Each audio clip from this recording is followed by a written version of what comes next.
ഇന്ന് ഞാൻ പറഞ്ഞു തരാൻ പോകുന്നത് ഘടോൽക്കചൻ്റെ കഥയാണ്. ഘടോൽക്കചൻ മഹാഭാരതത്തിലെ ഒരു കഥാപാത്രമാണ്. അദ്ദേഹം ഭീമൻ്റെ മകനുമായിരുന്നു. ഹസ്തിനപുരത്തിലെ രാജകുമാരന്മാരായ പാണ്ഡവരും കൗരവരും തമ്മിൽ വലിയ ശത്രുതയുണ്ടായിരുന്നു. ഇതിന് പ്രധാന കാരണം കൗരവർക്ക് പാണ്ഡവരോടുള്ള അസൂയായിരുന്നു. കൗരവ സഹോദരന്മാർ 100 പേരും പാണ്ഡവർ 5 പേരുമായിരുന്നു. കൗരവർക്ക് പിതാവ് നഷ്ടപ്പെട്ട പാണ്ഡവരോട് തങ്ങളുടെ മുത്തച്ഛനായ ഭീഷ്മർ കൂടുതൽ സ്നേഹം കാണിക്കുന്നു എന്ന് അസൂയുണ്ടായിരുന്നു. പിന്നീട് ഗുരുകുല വിദ്യാഭ്യാസം തുടങ്ങിയപ്പോൾ തങ്ങളുടെ ഗുരുവായ ദ്രോണർ പാണ്ഡവരോട് പക്ഷഭേദം കാണിക്കുന്നു എന്ന് അവർ പരാതിപ്പെട്ടു. മറ്റുള്ളവരോട് നന്നായി ഇടപെടുകയും സ്നേഹത്തോടെ പെരുമാറുകയും ചെയ്യുന്ന പാണ്ഡവരെ എല്ലാവരും ഇഷ്ടപ്പെട്ടിരുന്നു. ജനങ്ങൾക്ക് പാണ്ഡവരോടാണ് കൂടുതൽ ഇഷ്ടം എന്ന പേരിലും കൗരവർ പാണ്ഡവരോട് അസൂയപ്പെട്ടു. ഇങ്ങനെ അസൂയയ്ക്കൊപ്പം ശത്രുതയും വളർന്നു വന്നു. അങ്ങനെ പാണ്ഡവരെ എങ്ങനെയെങ്കിലും ഇല്ലാതാക്കാൻ കൗരവർ തീരുമാനിച്ചുറച്ചു. കൗരവർ 100 പേരുണ്ടായിരുന്നല്ലോ. അവരിൽ ഏറ്റവും മൂത്ത ആളായിരുന്നു ദുര്യോധനൻ. ദുര്യോധനൻ തൻ്റെ അമ്മാവനായ ശകുനിയോട് ചേർന്ന് പാണ്ഡവരെ ഇല്ലാതാക്കാൻ ഒരു ഉപായം കണ്ടുപിടിച്ചു. അവർക്ക് വേണ്ടിയിട്ട് വാരണാവതം എന്ന സ്ഥലത്ത് അവർ അരക്കുകൊണ്ട് ഒരു വീടുണ്ടാക്കി, ഒരു കൊട്ടാരമുണ്ടാക്കി, അരക്കില്ലമുണ്ടാക്കി. ഈ അരക്കുകൊണ്ട് ഗൃഹമുണ്ടാക്കിയാൽ അതിന് പെട്ടെന്ന് തീ പിടിക്കും. പാണ്ഡവരെ അവിടെ കൊണ്ട് താമസിപ്പിച്ചിട്ട് അവിടെ നിന്ന് ചുട്ടുകൊല്ലാനായിരുന്നു ഇവരുടെ ഉദ്ദേശം. എന്നാൽ വിതുരർ, ഇവരുടെ മന്ത്രിയായിരുന്നു വിതുരർ, ഇക്കാര്യം നേരത്തെ മനസ്സിലാക്കുകയും അതിനുള്ളിൽ നിന്ന് പുറത്തേക്ക് രക്ഷപ്പെടാൻ ഒരു തുരങ്കം ഉണ്ടാക്കുകയും ചെയ്തു. അങ്ങനെ പാണ്ഡവർ ഈ വാരണാവതത്തിലെ അരക്കില്ലത്തിൽ താമസമായ രാത്രി തന്നെ അരക്കില്ലത്തിന് തീ പിടിക്കുകയും എന്നാൽ തീ പടർന്നു പിടിക്കും മുമ്പ് അവർ തുരങ്കത്തിലൂടെ അവിടെ നിന്ന് രക്ഷപ്പെട്ട് കാട്ടിൽ എത്തിപ്പെടുകയും ചെയ്തു. പാണ്ഡവർ സഹോദരന്മാരായിരുന്നിട്ടും അവരുടെ അമ്മയായ കുന്തിക്ക് മാതാവിൻ്റെ സ്ഥാനമായിരുന്നിട്ട് പോലും അവരെ കൊല്ലാൻ പദ്ധതി തയ്യാറാക്കിയ കൗരവർ അപകടകാരികളാണെന്നും അവരുടെ കയ്യിൽപ്പെട്ടാൽ വീണ്ടും തങ്ങളുടെ ജീവന് ആപത്ത് സംഭവിക്കുമെന്നും പാണ്ഡവർക്കറിയാമായിരുന്നു. അതുകൊണ്ട് അവരവിടെ നിന്നില്ല. അവരവിടെ നിന്ന് മുന്നോട്ട് വീണ്ടും യാത്ര ചെയ്തു. പക്ഷേ കുറേ യാത്ര ചെയ്തതോടെ അവരാകെ തളർന്നു, വല്ലാതെ ക്ഷീണിച്ചു. കൂട്ടത്തിൽ ക്ഷീണിക്കാതെ അപ്പോഴും ഊർജ്ജസ്വലനായിട്ട് മുന്നോട്ട് പോയിക്കൊണ്ടിരുന്നത് ഭീമനായിരുന്നു. അപ്പോൾ മാതാവായ കുന്തി ഭീമനോട് പറഞ്ഞു, മകനെ, ഞങ്ങൾക്കിനി നടക്കാൻ വയ്യ. ആരെയെങ്കിലുമൊക്കെ നീ ഒന്ന് തോളിലേറ്റി നടന്നാൽ നന്നായിരുന്നു. ഊഴം വെച്ച് ഓരോരുത്തരെ നീ തോളിലേറ്റണം. അപ്പോൾ ഭീമൻ പറഞ്ഞു, അമ്മ എന്തിനാ അങ്ങനെ പറയുന്നത്? ഞാൻ നിങ്ങളെ എല്ലാവരെയും തോളിലേറ്റിക്കൊള്ളാം, എനിക്ക് ഒരു ക്ഷീണവുമില്ല. അങ്ങനെ ഭീമൻ അമ്മയെയും തൻ്റെ 4 സഹോദരന്മാരെയും തോളിലേറ്റി മുന്നോട്ട് നടന്നു. അങ്ങനെ നേരം വെളുക്കാറായപ്പോഴേക്കും അവർ കാടിൻ്റെ മറ്റൊരു ഭാഗത്തെത്തി. ആ ഭാഗത്തെ കാടിൻ്റെ അധിപനായിരുന്നു ഹിഡിംബൻ. ഹിഡിംബൻ ഒരു രാക്ഷസനായിരുന്നു. ഹിഡിംബന് ഒരു സഹോദരിയുണ്ട്, ഹിഡിംബി. ഇവർ 2 പേരും ഒരു വലിയ മരത്തിൻ്റെ മുകളിലായിരുന്നു താമസിക്കുന്നത്. മനുഷ്യർ വന്നപ്പോൾ ഹിഡിംബന് മനസ്സിലായി, നല്ല മണം വന്നു. അപ്പോൾ ഹിഡിംബൻ ഹിഡിംബിയോട് പറഞ്ഞു, പെങ്ങളെ, കുറേ മനുഷ്യർ വരുന്നുണ്ടെന്ന് തോന്നുന്നു, നല്ല മനുഷ്യൻ്റെ മണം വരുന്നുണ്ട്. നീ പോയി അവരെ കൂട്ടിക്കൊണ്ടുവാ, ഞാൻ കൊല്ലാം. എനിക്ക് മനുഷ്യമാംസം തിന്നാൻ കൊതിയായിട്ട് വയ്യ. ഹിഡിംബി പറഞ്ഞു, എൻ്റെ വായിലും വെള്ളം വരുന്നുണ്ട്, ഞാൻ പോയി അവരെ കൂട്ടിക്കൊണ്ടുവരാം, പിടിച്ചോണ്ട് വരാം. ജ്യേഷ്ഠന് ഇവിടെ ഇരുന്നാൽ മതി. അങ്ങനെ ഹിഡിംബി ഈ വരുന്ന മനുഷ്യരാരാണ് എന്നറിയാതെ അവരെ പിടിച്ചുകൊണ്ട് വരാൻ വേണ്ടിയിട്ട് മരത്തിൽ നിന്നിറങ്ങിപ്പോയി. ഹിഡിംബി കുറേ ദൂരം ചെന്നപ്പോഴാണ് ഒരു മരച്ചുവട്ടിലിരിക്കുന്ന അമ്മയെയും 5 ആൺമക്കളെയും കണ്ടത്. ആ കൂട്ടത്തിൽ ഏറ്റവും ആരോഗ്യവാനും ഊർജ്ജസ്വലനുമായിട്ടിരിക്കുന്ന ഭീമനിൽ ഹിഡിംബിയുടെ കണ്ണുകൾ ചെന്നുപെട്ടു. ഹിഡിംബിക്ക് ഭീമനെ വളരെയധികം ഇഷ്ടപ്പെട്ടു.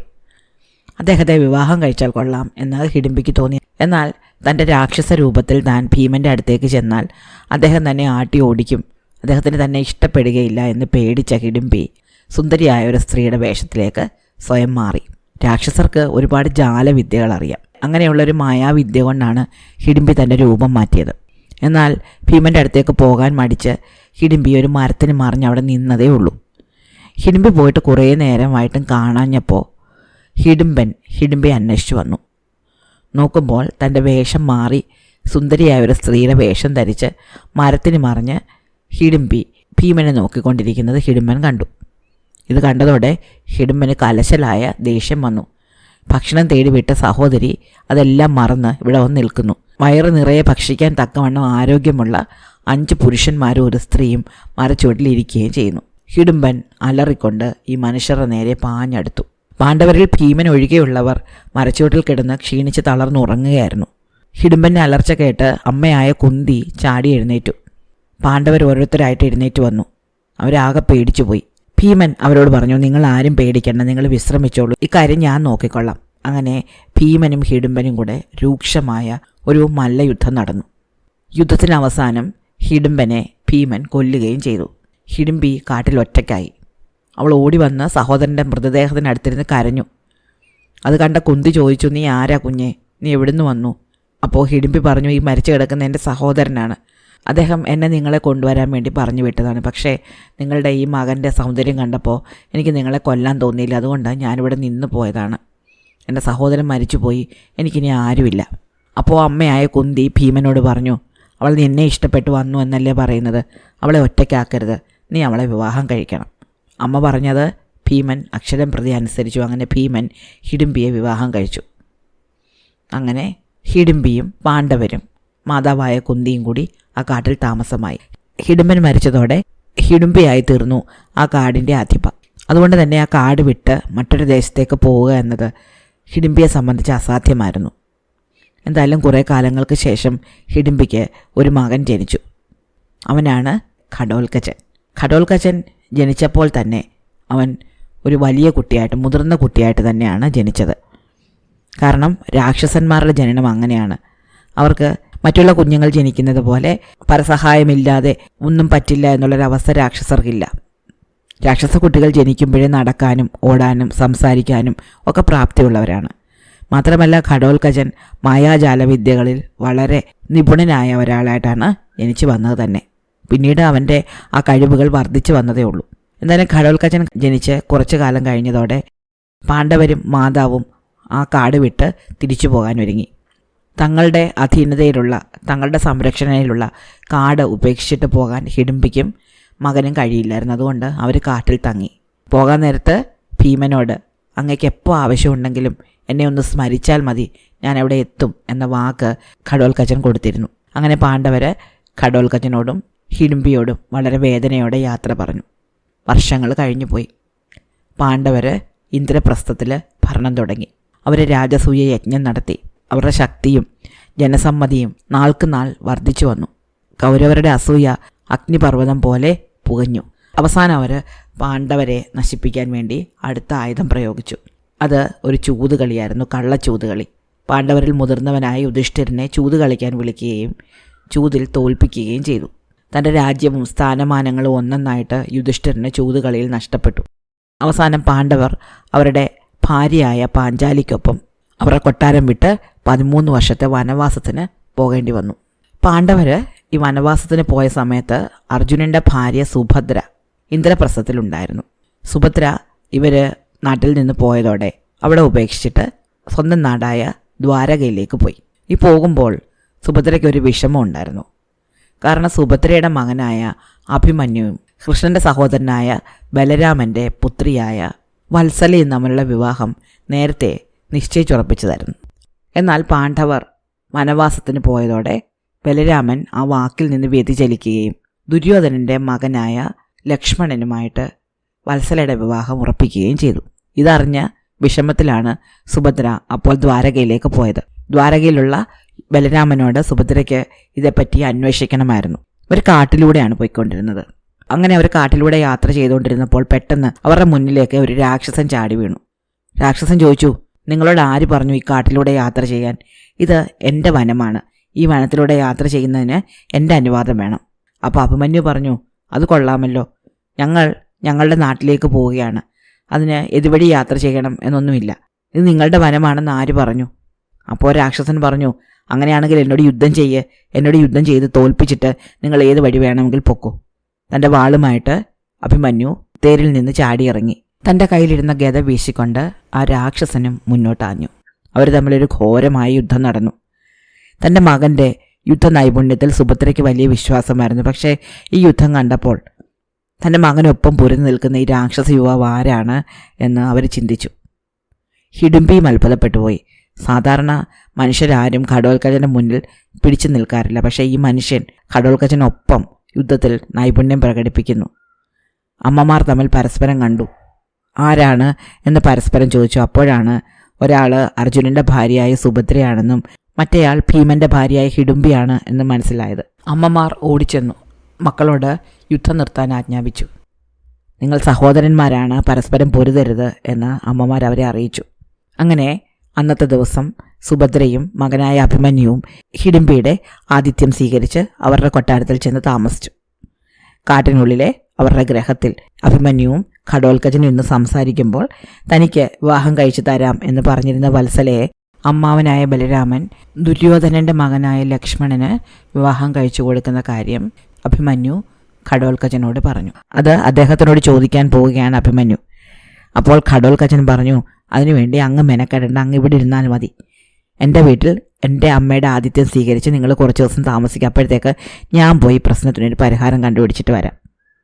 അങ്ങനെ അഭിമന്യുവിന് ഈ വാക്ക് കൊടുത്തിട്ട് ഘടോൽക്കജൻ തൻ്റെ കൂട്ടുകാരായ മറ്റ് രാക്ഷസന്മാരെ എല്ലാം കൂട്ടിക്കൊണ്ട് ദ്വാരകയിലേക്ക് പോയി. അവിടെ വിവാഹത്തിനുള്ള ഒരുക്കങ്ങളൊക്കെ തകൃതിയായിട്ട് നടക്കുകയായിരുന്നു. കൗരവരും കൗരവരുടെ സംഘത്തിൽ നിന്നുള്ള ഒരുപാട് ആൾക്കാരും വിവാഹത്തിൽ പങ്കെടുക്കാൻ വേണ്ടിയിട്ട് ദ്വാരകയിൽ എത്തിച്ചേർന്നിട്ടുണ്ടായിരുന്നു. ഘടോൽക്കജനും ഘടോൽക്കജൻ്റെ ആൾക്കാരും കൂടെ ചെന്ന് ദ്വാരകയിലെ തെരുവുകളിൽ കുറേ കടകൾ സ്ഥാപിച്ചു.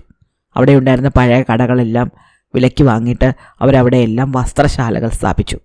വില കുറഞ്ഞ പഴയ വസ്ത്രങ്ങൾക്ക് പകരം പുതിയ പട്ടുവസ്ത്രങ്ങൾ നൽകും എന്നായിരുന്നു അവരുടെ വാഗ്ദാനം. ഇതറിഞ്ഞ വിവാഹത്തിന് വന്ന ആൾക്കാരെല്ലാവരും അവിടെ വസ്ത്രം വാങ്ങാൻ ചെന്നു. അവരുടെ കയ്യിലുള്ള പഴയ ഏതു തരം വസ്ത്രം കൊടുത്താലും അവിടെ നിന്ന് വില കൂടിയ പട്ടുവസ്ത്രങ്ങൾ കിട്ടുമായിരുന്നു. അങ്ങനെ കൗരവരുടെ കൂട്ടത്തിലുണ്ടായിരുന്ന എല്ലാവരും ഈ ദ്വാരകയിലെ കടകളിൽ ചെന്ന്, രാക്ഷസന്മാർ അവർ മനുഷ്യരുടെ വേഷത്തിലാണ് ഈ കടകൾ ഇട്ടിരിക്കുന്നത്, ആ കടയിൽ നിന്ന് വസ്ത്രങ്ങൾ വാങ്ങി ധരിച്ചു. അങ്ങനെ വിവാഹ ദിവസം എത്തി. വിവാഹ ദിവസം രാവിലെ ഘടോൽക്കജൻ ജനാലയിലൂടെ പറന്ന് വത്സലയുടെ മുറിയിലെത്തി. അപ്പോഴേക്കും വിവാഹ പന്തലൊക്കെ ഒരുങ്ങി ആൾക്കാരൊക്കെ എത്തിത്തുടങ്ങി. വത്സല ആകെ വിഷമിച്ചിരിക്കുകയായിരുന്നു. കുട്ടിക്കാലം തൊട്ടേ വത്സലയ്ക്ക് അഭിമന്യുവിനെ വിവാഹം കഴിക്കണമെന്ന് ആഗ്രഹമുണ്ടായിരുന്നു. അവരുടെ രക്ഷിതാക്കൾ അക്കാര്യം തീരുമാനിച്ചുറപ്പിച്ചിരുന്നതുമാണ്. പക്ഷേ ഇപ്പോൾ പിതാവ് വാക്ക് മാറിയിരിക്കുന്നു. അദ്ദേഹം അവളെ ദുര്യോധനൻ്റെ മകനായ ലക്ഷ്മണന് വിവാഹം കഴിച്ചു കൊടുക്കാൻ പോവുകയാണ്. അവൾക്ക് മറ്റൊന്നും ചെയ്യാനുണ്ടായിരുന്നില്ല. അങ്ങനെ അവൾ വിഷമിച്ചിരിക്കുന്ന സമയത്താണ് ഘടോൽക്കജൻ അവളുടെ അടുത്തെത്തുന്നത്. ഘടോൽക്കജൻ അവളോട് പറഞ്ഞു, ഞാൻ അഭിമന്യു അയച്ചിട്ട് വന്നതാണ്, അദ്ദേഹം ഇതാ ഒരു സന്ദേശം തന്നു വിട്ടിട്ടുണ്ട്. അപ്പോൾ വത്സല ഈ സന്ദേശം വായിച്ചപ്പോൾ ഘടോൽക്കജനൊപ്പം എത്താനാണ് അഭിമന്യു എഴുതിയിരിക്കുന്നത്. അങ്ങനെ ഘടോൽക്കജൻ ഈ കിടക്കയോടെ, അവൾ ഇരുന്നിരുന്ന കിടക്കയോടെ അവളെ ഉയർത്തിയെടുത്ത് പറന്ന് തൻ്റെ അധീനതയിലുള്ള കാട്ടിൽ അമ്മമാരായ സുഭദ്രയും ഹിഡിംബിയും വസിക്കുന്ന സ്ഥലത്തേക്ക് അവളെ കൊണ്ട് ചെന്നു. അവിടെ അഭിമന്യുവും ഉണ്ടായിരുന്നു. അവിടെ വെച്ച് അവരുടെ വിവാഹവും നടത്തി. അപ്പോൾ മറ്റൊരു കാര്യം സംഭവിച്ചു. ഈ ഘടോൽക്കജൻ പറന്നു പോയത് കണ്ട മറ്റു രാക്ഷസന്മാരെല്ലാവരും ഘടോൽക്കജനൊപ്പം പറന്നു. അവർ പറന്നു പോയതോടെ അവർ വിറ്റ വസ്ത്രങ്ങളെല്ലാം പറന്നുപോയി. ഇതുടുത്തുകൊണ്ട് വിവാഹത്തിന് വന്ന കൗരവരെല്ലാം നാണം കെട്ടുപോയി. അവരുടെ എല്ലാം വസ്ത്രം രാക്ഷസർക്കൊപ്പം പറന്ന് കാട്ടിലേക്ക് പോയി. അങ്ങനെ കാട്ടിൽ വെച്ച് അഭിമന്യുവിൻ്റെയും വത്സലയുടെയും വിവാഹം കഴിയുകയും പിന്നീട് അവരെ തിരിച്ച് ദ്വാരകയിലെത്തി ബലരാമനോട് ചേരുകയും ചെയ്തു. അങ്ങനെ കാലങ്ങൾ കഴിഞ്ഞുപോയി. വിവാഹത്തിന് ശേഷം അഭിമന്യുവും ഘടോൽക്കജനും വളരെ നല്ല സൗഹൃദം സ്ഥാപിച്ചു. വനവാസവും അജ്ഞാതവാസവും ഒക്കെ കഴിഞ്ഞിട്ട് പാണ്ഡവരെ കൗരവരുടെ അടുത്തേക്ക് തിരിച്ചു വന്നു. പക്ഷെ അവർ രാജ്യം തിരിച്ചു കൊടുക്കാൻ തയ്യാറായില്ല. അങ്ങനെ മഹാഭാരത യുദ്ധം തുടങ്ങി. യുദ്ധത്തിലെ കൃഷ്ണൻ പാണ്ഡവർക്കൊപ്പമായിരുന്നു. ആയുധമെടുക്കില്ല എന്ന പ്രതിജ്ഞയിൽ അദ്ദേഹം പാണ്ഡവർക്കൊപ്പം കൂടുകയും അവർക്ക് വേണ്ട തന്ത്രങ്ങൾ മെനയുകയും ചെയ്തു.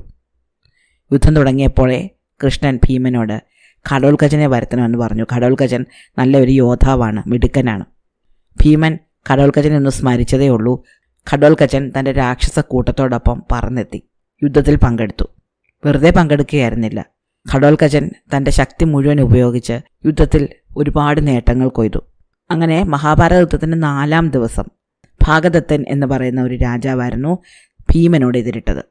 വളരെ തീക്ഷ്ണമായ യുദ്ധമായിരുന്നു. കുറച്ച് ക്ഷീണം നേരിട്ട ഭീമൻ അപ്പോൾ ഘടോൽക്കജനെ സ്മരിക്കുകയും ഘടോൽക്കജൻ അപ്പോൾ തന്നെ ഭീമൻ്റെ രക്ഷയ്ക്കെത്തുകയും ചെയ്തു. അന്ന് ഭീമനെ എതിരിട്ട ഒരുപാട് കൗരവ സേനയിലെ അംഗങ്ങളെ ഘടോൽക്കജനാണ് കൊന്നു വീഴ്ത്തിയത്. ഘടോൽക്കജൻ്റെ പരാക്രമം കാരണം അന്ന് യുദ്ധം നേരത്തെ അവസാനിപ്പിക്കേണ്ടി വന്നു. എങ്ങനെയെങ്കിലും ഘടോൽക്കജനെ കൊല്ലണം എന്ന് കൗരവസേനയിലെ പുരുഷന്മാർക്കൊക്കെ തോന്നി. അടുത്ത ദിവസം ഭാഗദത്തൻ എന്ന് പറയുന്ന രാജാവ് പാണ്ഡവർക്കെതിരെ വീണ്ടും യുദ്ധത്തിന് വന്നു. അന്ന് ഭഗദത്തനും കൗരവ സൈന്യം നോക്കുമ്പോൾ കൗരവ ഭാഗത്തു നിന്നുള്ള ഒരുപാട് സൈനികർ ആ യുദ്ധഭൂമിയിലെമ്പാടും മരിച്ചു വീണ് കിടക്കുന്നത് കണ്ടു.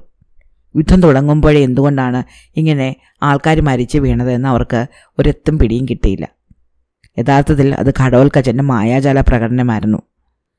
ഈ മായാജാല വിദ്യ കൊണ്ട് കൗരവസേനയിലെ ഒരുപാട് പേരുടെ ആത്മവീര്യം നശിക്കുകയും അവർ പേടിച്ച് യുദ്ധഭൂമിയിൽ തളർന്നു പോവുകയും ചെയ്തു. അങ്ങനെ അന്നത്തെ യുദ്ധവും ഘടോൽകചൻ പാണ്ഡവർക്ക് അനുകൂലമാക്കി തീർത്തു. ഘടോൽകചൻ്റെ മായാജാല പ്രകടനം കൊണ്ട് കൗരവസേനയിലെ സൈനികർ ആകെ വലഞ്ഞു. സത്യമേത് മിഥ്യേത് എന്ന് പലപ്പോഴും അവർക്ക് മനസ്സിലാക്കാൻ പോലും പറ്റിയില്ല. എന്തായാലും യുദ്ധത്തിൻ്റെ 13-ാമത്തെ ദിവസം അഭിമന്യു മരിച്ചു. ജയദ്രഥനായിരുന്നു അഭിമന്യുവിൻ്റെ മരണത്തിന് കാരണമായത്. അതുകൊണ്ട് അർജുനൻ അന്ന് വൈകുന്നേരത്തിനകം ജയദ്രഥനെ കൊല്ലും എന്ന് പ്രതിജ്ഞയെടുത്തു. അങ്ങനെ വൈകുന്നേരത്തിനകം ജയദ്രഥനെ കൊല്ലാൻ പറ്റിയില്ലെങ്കിൽ താൻ ആത്മഹത്യ ചെയ്യും എന്ന് അർജുനനൊരു ശപഥമെടുത്തിരുന്നു. അന്ന് വൈകുന്നേരം വരെ ജയദ്രഥനെ ചുറ്റുപാടും നിന്ന് സംരക്ഷിക്കണമെന്നും വൈകുന്നേരം വരെ ജയദ്രഥനെ രക്ഷപ്പെടുത്താൻ പറ്റിയാൽ അർജുനൻ ആത്മഹത്യ ചെയ്യുകയും അതുവഴി പാണ്ഡവ സൈന്യം പരാജയപ്പെടുകയും ചെയ്യും എന്ന് കൗരവർ കണക്ക് കൂട്ടി. എന്തായാലും പിറ്റേന്ന് സൂര്യൻ അസ്തമിക്കുന്നതിന് മുമ്പ് അർജുനൻ ജയദ്രഥനെ കൊന്നു. അതോടെ കൗരവസേനയിൽ ആകെ വിഷമമായി. അവരുടെ പ്രതീക്ഷകളൊക്കെ നശിച്ചു. ഘടോൽകചനാണെങ്കിൽ കൗരവസേനയെ കൊന്നൊടുക്കിക്കൊണ്ടിരിക്കുകയാണ്. കൗരവസേനയിൽ ഏറ്റവും നന്നായി പൊരുതിക്കൊണ്ടിരുന്നത് കർണനായിരുന്നു. കർണനും അർജുനനും തമ്മിലുള്ള ഒരു ഏറ്റുമുട്ടൽ ഏത് നിമിഷവും ഉണ്ടാകാം എന്ന് ഓരോരുത്തരും പ്രതീക്ഷിച്ചിരുന്നു. യുധിഷ്ഠിരൻ അർജുനനോട് യുദ്ധത്തിന് എങ്ങനെയെങ്കിലും ഒരു അറുതി വരുത്തണം, അതുകൊണ്ട് കർണനോട് പോയി എതിരിടാൻ പറഞ്ഞു. കർണനെ കൊന്നാൽ യുദ്ധം അവസാനിച്ചതുപോലെയാണ്, കൗരവർ തോറ്റതുപോലെയാണ്. എന്നാൽ കൃഷ്ണൻ പറഞ്ഞു ഇല്ല, അർജുനൻ കർണനോട് എതിരിടാൻ സമയമായിട്ടില്ല. ഇങ്ങനെ പറയുന്നതിന് ഒരു കാരണമുണ്ടായിരുന്നു. ശക്തി ആയുധം എന്നൊരായുധം കർണൻ്റെ കയ്യിലുണ്ട്. ആ ആയുധം ഒരു തവണ മാത്രമേ ഉപയോഗിക്കാൻ പറ്റുള്ളൂ. ഈ ശക്തിയായുധം കർണന് ഇന്ദ്രൻ സമ്മാനിച്ചതായിരുന്നു. ശക്തിയായുധം കർണൻ്റെ കയ്യിലുള്ളിടത്തോളം അർജുനൻ കർണനെതിരെ നിൽക്കുകയാണെങ്കിൽ കർണൻ ഈ ആയുധം അർജുനൻ്റെ മേൽ പ്രയോഗിക്കുകയും അർജുനൻ മരിച്ചു പോവുകയും ചെയ്യും. അതോടെ പാണ്ഡവപക്ഷം തോൽക്കും. അതുകൊണ്ടാണ് കൃഷ്ണൻ അർജുനനോട് ഉടനെ കർണനെതിരെ യുദ്ധത്തിന് ചെല്ലരുത് എന്നുപദേശിച്ചത്. അടുത്ത ദിവസം കർണനെതിരെ പാണ്ഡവർ യുദ്ധത്തിന് അയച്ചത് ഘടോൽകചനെയാണ്. അന്നേ വരെ കാണാത്ത തരം ശക്തമായൊരു യുദ്ധമായിരുന്നു ഘടോൽകചൻ കാഴ്ചവെച്ചത്. ഘടോൽകചൻ കർണൻ്റെ നേരെ ചക്രായുധം പ്രയോഗിച്ചു. കർണൻ ആ ആയുധത്തിനെ തൻ്റെ അമ്പുകൾ കൊണ്ട് തവിട് പൊടിയാക്കി കളഞ്ഞു. അപ്പോൾ തൻ്റെ മായാജാല വിദ്യ കൊണ്ട് ഘടോൽകചൻ വലിയൊരു പർവ്വതം സൃഷ്ടിക്കുകയും ആ പർവ്വതത്തിൽ നിന്ന് ആയുധങ്ങൾ വർഷിക്കുകയും ചെയ്തു. കർണൻ തൻ്റെ കയ്യിലുണ്ടായിരുന്ന വജ്രാസ്ത്രം കൊണ്ട് ആ പർവ്വതത്തിനെ തവിട് പൊടിയാക്കി കളഞ്ഞു. ഘടോൽകചൻ ഉടൻ തന്നെ വലിയൊരു മേഘം സൃഷ്ടിക്കുകയും ആ മേഘത്തിൽ നിന്ന് താഴേക്ക് പാറക്കഷ്ണങ്ങൾ പൊഴിക്കുകയും ചെയ്തു. ഉടൻ തന്നെ കർണൻ വായു അസ്ത്രം പ്രയോഗിക്കുകയും ആ മേഘത്തിനെ ദൂരേക്ക് പറത്തിക്കളയുകയും ചെയ്തു. ഘടോൽകചൻ ഉടൻ തന്നെ മരങ്ങളെ കൗരവസേനയ്ക്ക് നേരെ പറത്തിവിട്ടു. കർണൻ തൻ്റെ അമ്പുകളാൽ ആ മരങ്ങളെ പല കഷ്ണങ്ങളാക്കി മുറിച്ച് ദൂരെ കളഞ്ഞു. അപ്പോൾ ഘടോൽകചൻ താഴേക്ക് വീഴുന്നതായി അഭിനയിച്ചു. പാണ്ഡവ പട പേടിച്ചുപോയി. ഘടോൽകചൻ മരിച്ചു വീണു എന്നാണ് അവർ കരുതിയത്. പക്ഷേ താഴെ വീണ ഘടോൽകചനിൽ നിന്ന് ആയിരക്കണക്കിന് ഘടോൽകചന്മാർ എഴുന്നേറ്റ് വരികയും കർണനെതിരെ യുദ്ധം ചെയ്യുകയും ചെയ്തു. കർണൻ അയക്കുന്ന അമ്പുകളെയെല്ലാം ഘടോൽകചൻ തൻ്റെ വായ തുറന്ന് വിഴുങ്ങിക്കൊണ്ടിരുന്നു. കർണൻ ആകെ ക്ഷീണിച്ചു. എന്തു ചെയ്യണമെന്ന് അദ്ദേഹത്തിന് മനസ്സിലായില്ല. ചില സമയങ്ങളിൽ ഘടോൽകചൻ തീരെ ചെറുതാവും. ചില സമയങ്ങളിൽ ഘടോൽകചൻ വളർന്ന് ആകാശം മുട്ടും. ചില സമയങ്ങളിൽ കാറ്റായി പറക്കും. ചിലപ്പോൾ നിശ്ചലനായി നിൽക്കും. ആയുധങ്ങളെ ചിലപ്പോൾ വിഴുങ്ങും, ചിലപ്പോൾ ചുഴറ്റിയെറിയും. കൗരവപ്പട ആകെ ഭയന്നു. അവർ കർണനോട് ഞങ്ങളെ രക്ഷിക്കൂ എന്ന് അപേക്ഷിച്ചു. ഘടോൽകചനിൽ നിന്ന് അവർക്ക് ആർക്കും രക്ഷപ്പെടാൻ പറ്റുന്നുണ്ടായിരുന്നില്ല. അവസാനം ഗത്യന്തരമില്ലാതെ തൻ്റെ കയ്യിലുണ്ടായിരുന്ന ശക്തിയായുധം പ്രയോഗിക്കാൻ കർണൻ നിർബന്ധിതനായി. അദ്ദേഹം അത് അർജുനന് വേണ്ടി മാറ്റിവെച്ചിരുന്നതായിരുന്നു. പക്ഷേ മറ്റ് മാർഗങ്ങളൊന്നും ഇല്ലാഞ്ഞപ്പോൾ ആ ശക്തിയായുധം എടുത്ത് അദ്ദേഹം ഘടോൽകചന് നേരെ പ്രയോഗിച്ചു. അത് ഘടോൽകചന് മേലെ പതിച്ചു. തൻ്റെ അന്ത്യം അടുത്തു, താൻ മരിച്ചു വീഴാൻ പോവുകയാണ് എന്ന് മനസ്സിലാക്കിയ ഘടോൽകചൻ തൻ്റെ ശരീരം ഒരു വലിയ പർവ്വതത്തോളം വലുതാക്കുകയും കൗരവപ്പടയുടെ മേലേക്ക് വീണ് ഒരുപാട് കൗരവ സൈനികരെ ചതച്ചു കൊല്ലുകയും ചെയ്തു. ഘടോൽകചൻ മരിച്ചു എന്നറിഞ്ഞ് യുദ്ധഭൂമിയിലേക്ക് ഓടി വന്ന യുധിഷ്ഠിരൻ അവൻ്റെ ശിരസ് തൻ്റെ മടിയിലേക്ക് എടുത്തു വെച്ച് ഉറക്ക വിലപിച്ചു. അപ്പോൾ കൃഷ്ണൻ മൃദുവായി ഒന്ന് മന്ദഹസിച്ചു. അങ്ങനെ മന്ദഹസിച്ചതിന് കാരണം മറ്റൊന്നുമല്ല, അർജുനന് വേണ്ടി കർണൻ മാറ്റിവെച്ചിരുന്ന ശക്തിയായുധം ഘടോൽകചന് മേലെ പ്രയോഗിച്ചിരിക്കുന്നു. ഇനി കർണൻ അത് ഉപയോഗിക്കാൻ പറ്റില്ല. അത് ഒരു തവണ മാത്രമേ ഉപയോഗിക്കാൻ പറ്റുന്ന ആയുധമായിരുന്നു. അങ്ങനെ പാണ്ഡവരുടെ യുദ്ധവിജയത്തിന് ഏറ്റവും വലിയ കാരണമായത് ഘടോൽകചൻ്റെ മരണമായിരുന്നു. ഒരു വീരന് യോജിക്കും വിധം ഘടോൽക്കചൻ യുദ്ധഭൂമിയിൽ മരിച്ചു വീണു. ഇതാണ് ഘടോൽക്കചൻ്റെ കഥ. ഇഷ്ടമായോ? അടുത്ത കഥ അടുത്ത ദിവസം.